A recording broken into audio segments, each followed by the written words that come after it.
Molts pacients de Nou Barris amb diabetis, colesterol o hipertensió han millorat la salut en el darrer any gràcies a la pràctica d'esport moderada. El Dia Mundial de l'Activitat Física va reunir molts d'ells a la plaça Major. He notado mucha mejoría en muchas cosas, he adelgazado, me ha bajado mucho el azúcar, está muy controlada. Yo los recomiendo a todos. Yo estaba muy mal de los huesos y de todo, y estoy, pero noto que me beneficia bastante. Siempre estaba tomando pastillas para el tema de los huesos y las articulaciones y todo, i ara he reducido muchísimo. Es nota. Jo el veig, perquè jo soc diabètic i m'ho miro, la glucèmia que puc tenir i m'ho miro i clar, si faig exercici aquell dia no he fet res, em puja moltíssim la sang. Aquest any des del districte s'ha fomentat a fer caminades amb diferents CAPs del districte i s'ha posat un tècnic perquè puguin dinamitzar aquests grups. A la festa s'hi han sumat també la resta de CAPs de Nou Barris. L'objectiu era fer una mostra de les activitats físiques que s'ofereixen anualment al districte, com ara el programa Activa't.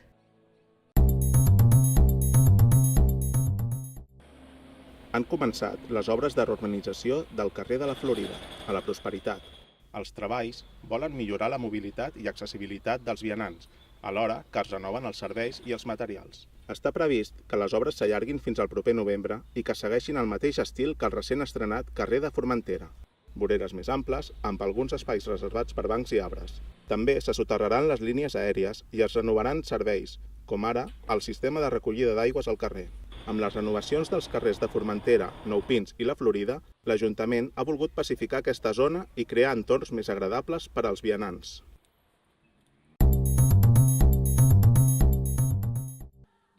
La Fundació Pare Manel ha obert una altra opció per conciliar vida laboral i familiar a les Roquetes. Després d'una rehabilitació completa, l'antic local de l'Associació de Veïns s'ha convertit en una escoleta per a infants de 0 a 6 anys. Un projecte cooperatiu pilot de criança que implica educadores, famílies i monitoratge. Els pares i mares que vulguin tenen l'opció de treballar en una altra sala. Una miqueta vam voler crear aquest espai per acollir els infants i en format escoleta i amb una línia d'escolarització lliure, que una mica el que planteja és ser una mirada respectuosa amb aquesta etapa de descobriment que tenen els nens mitjançant els ambients. Hi ha un espai tou on poder-nos moure lliurement amb les colxonetes, etc. Un espai de lectura, un altre espai més del quotidià.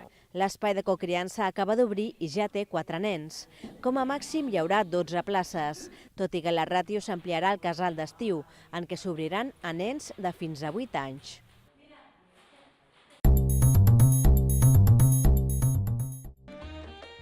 Quique, no puedo subir al sitio, no es nada accesible. Esglaons com aquests fan gairebé inaccessible l'espai social de Can Masdeu a les persones amb mobilitat reduïda. És un dels obstacles que es volen eliminar gràcies a una campanya de micromecenatge impulsada pels gestors de Can Masdeu. La idea es, primero de todo, construir un acceso. Probablemente será una rampa que permita de subir en silla de ruedas.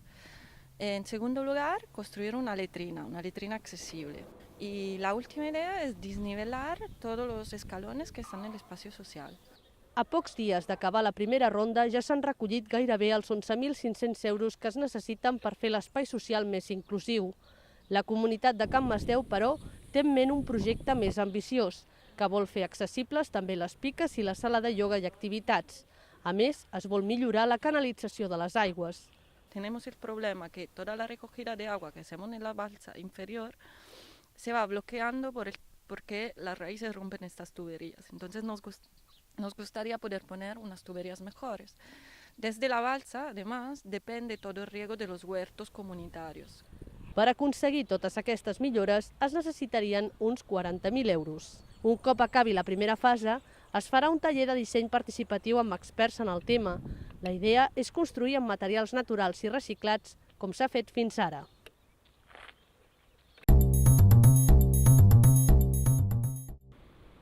L'Arxiu Històric de Roquetes Nou Barris s'ha rebuscat en l'hemeroteca per mostrar l'evolució del districte a través de la premsa. Els primers articles són breus, dels anys 30. Després hi ha curiositats com les accions militars a Torre Baró i a partir dels 50 el nou barri actual guanya protagonisme. Tot i que era una zona molt degradada i molt maltractada per l'especulació, però les notícies eren bones perquè era l'obra de govern de les autoritats franquistes. Clar, a partir dels anys 70, quan els protagonistes són els veïns i veïnes que fan les manifestacions, les lluites, tallen carrers i aleshores s'ofereix una mala imatge a través de la premsa. Moltes d'aquestes lluites les plasmaran en paper els cronistes. A partir dels anys 60 i anys 70 van sorgir una nova generació d'historiadors, de persones interessades en fer cròniques sobre Barcelona, per exemple el Josep Maria Huertas Claveria, el Jaume Fabra, periodistes gràfics com el Quim Manresa. Quim Manresa va immortalitzar moments històrics que van donar pas als èxits veïnals i al gran canvi de nous barris. Unes millores acompanyades sempre de mobilitzacions que els diaris han mostrat des dels anys 80 fins a l'actualitat.